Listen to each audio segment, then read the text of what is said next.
11th admission 2026-27. तर विद्यार्थ्यांनी आता आपला पार्ट 1 आणि पार्ट 2, पार्ट 1मध्ये रजिस्ट्रेशन आणि पार्ट 2मध्ये कॉलेजचे नाव हे जर तुम्ही ॲड केलेले असेल तर भरपूर असे विद्यार्थी आहे की ज्यांच्या कमेंट्स आलेल्या आहे की सर आम्ही जे कॉलेजेस ॲड केलेले आहे त्या कॉलेजेसमध्ये आम्हाला फॉर्म एडिट करायचा आहे. काही विद्यार्थ्यांच्या कमेंट्स आलेल्या आहे की सर आता आम्हाला आमचे डॉक्युमेंट्स मिळालेले आहे तर आम्हाला डॉक्युमेंट्स अपलोड करता येणार का. या संदर्भात संपूर्ण अपडेट आपण या व्हिडिओमध्ये बघणार आहे. तर विद्यार्थी त्यांचा फॉर्म एडिट करू शकतो, त्यानंतर डॉक्युमेंट्ससुद्धा डायरेक्टली अपलोड करू शकता तुम्ही. कुठेही तुम्हाला फॉर्म कॅन्सल करायची गरज नाही आहे, एडिट करायची सुद्धा गरज नाही आहे. डायरेक्टली डॉक्युमेंटचं ऑप्शन तुम्हाला दिलेलं आहे. संपूर्ण अपडेट आपण या व्हिडिओमध्ये बघणार आहे की कॉलेजेस एडिट कसे करायचे आणि डॉक्युमेंट्स अपलोड कसे करायचे. ठीक आहे, तर बघा सर्वात प्रथम फॉर्म भरण्यासाठी उद्या सायंकाळी 6 वाजेपर्यंत वेळ देण्यात आलेला आहे. म्हणजे 23 तारखेला सायंकाळी 6 वाजेपर्यंत तुम्ही तुमचा फॉर्म भरू शकता. क्लिअर.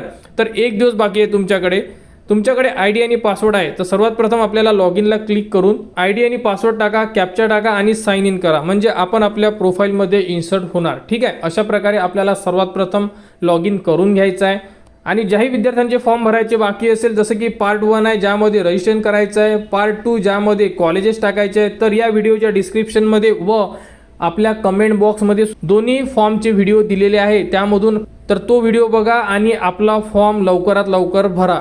बघू शकता लॉग इन झाल्यानंतर सर्वात प्रथम काय चेक करायचं बघा. ह्या विद्यार्थ्याचा पार्ट 1 सेल्फ व्हेरीफाईड आहे म्हणजे लॉक आहे. पार्ट 2 कॅप राऊंड बघा कंप्लीट अँड लॉक आहे. दोन्ही फॉर्म या विद्यार्थ्यांनी कंप्लीट केलेले आहेत. परंतु या विद्यार्थ्याला जे त्यांनी कॉलेजेस ॲड केलेले आहेत त्यामध्ये काही कॉलेज परत ॲड करायचे आहेत. जसे की 5 कॉलेज टाकलेले आहे, यामध्ये परत 2 कॉलेज ॲड करायचे आहेत. म्हणजे टोटल 7 कॉलेजचे नावं यांना टाकायचे आहे.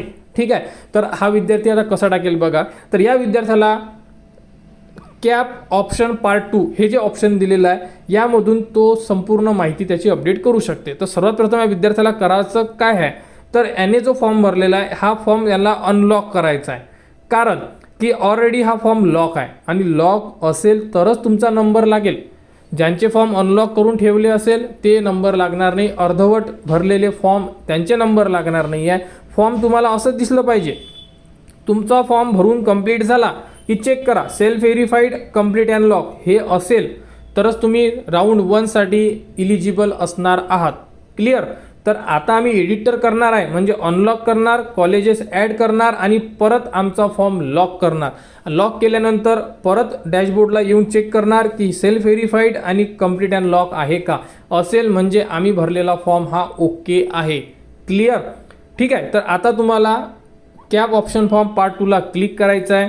बघू शकता क्लिक केल्यानंतर तुम्हाला इथे ऑप्शन दिलेला आहे अनलॉक ऑप्शन फॉर्म. म्हणजे आपण जो फॉर्म भरलेला आहे ज्यामध्ये आपण कॉलेजेस ॲड केलेले आहेत तो फॉर्म आपण इथून अनलॉक करू शकतो. अनलॉक केल्यानंतर तुमचा फॉर्म ओपन होऊन जाणार.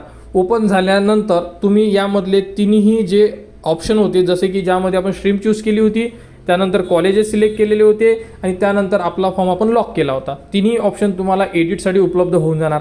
त्यामध्ये तुम्हाला जेवढेही कॉलेजेस वगैरे ॲड करायचे आहे तुम्ही कॉलेजेस ॲड करा. परंतु लॉक ॲप्लिकेशनचा ऑप्शनला जाऊन परत इथे चेकबॉक्सला क्लिक करून लॉक करा. कारण लॉक करसाल तरच तुम्ही या राऊंडमध्ये इलिजिबल असाल, अदरवाईज तुम्हाला फॉर्म भरूनसुद्धा नंबर लागणार नाही आहे. क्लिअर. मी डायरेक्टली सांगतो आहे तुम्हाला जेणेकरून तुमचं पहिल्या राऊंडमध्ये नुकसान व्हायला नको. ठीक आहे, अशा प्रकारे तुम्हाला फॉर्म अनलॉक करून कॉलेजेस ॲड करून परत फॉर्म लॉक करायचा आहे. ठीक आहे, फॉर्म भरण्याचा जो व्हिडिओ आहे या व्हिडिओच्या डिस्क्रिप्शनमध्ये कमेंट बॉक्समध्ये दिलेला आहे. म्हणजे पार्ट 2 ज्यामध्ये तुम्हाला कॉलेजेस ॲड करायचे आहे, कसे ॲड करायचे संपूर्ण माहिती दिलेली आहे. त्याप्रकारे आपले कॉलेजेस ॲड करून घ्या. आणि तुम्हाला जेव्हा तुम्ही फॉर्म लॉक करणार कसं दिसेल हे तुम्हाला डॅशबोर्डमध्ये जाऊन परत चेक करायचं आहे. बघा डॅशबोर्डला आल्यानंतर self verified complete and lock आहे म्हणजे हा फॉर्म ओके आहे, या विद्यार्थी इलिजिबल आहे पहिल्या राऊंडसाठी. ठीक आहे, आता मेन पॉईंट तुमचा की तुम्हाला टाकायचे आहे डॉक्युमेंट्स. आता एखाद्या विद्यार्थ्याने स्टार्टिंगला काही डिक्लेरेशन वगैरे ॲड केलेलं असेल, आता त्यांना डॉक्युमेंट्स टाकायचे. बघा अपलोड डॉक्युमेंटचं ऑप्शन दिलेलं आहे. इथून तुम्ही डॉक्युमेंट्स डिलीट करू शकता, टाकलेले डॉक्युमेंट डिलीट करू शकता, परत नवीन डॉक्युमेंट्स ॲड करू शकता. म्हणजे डॉक्युमेंट्सचं जेही पार्ट आहे तुमच्यासाठी पूर्ण ओपन केला जाणार, त्यामध्ये तुम्हाला डिलीट करून परत नवीन डॉक्युमेंट्स तुम्ही ॲड करू शकता. ज्यांच्याकडे काही डॉक्युमेंट्समध्ये एरर होता किंवा आता त्यांचे डॉक्युमेंट्स बनवून आलेले असेल तर तुम्ही इथे ऑप्शन दिलेला आहे. तुम्हाला बाकी काही करायचं नाही. बघा दोन्ही फॉर्म आपले लॉक आहे. क्लिअर.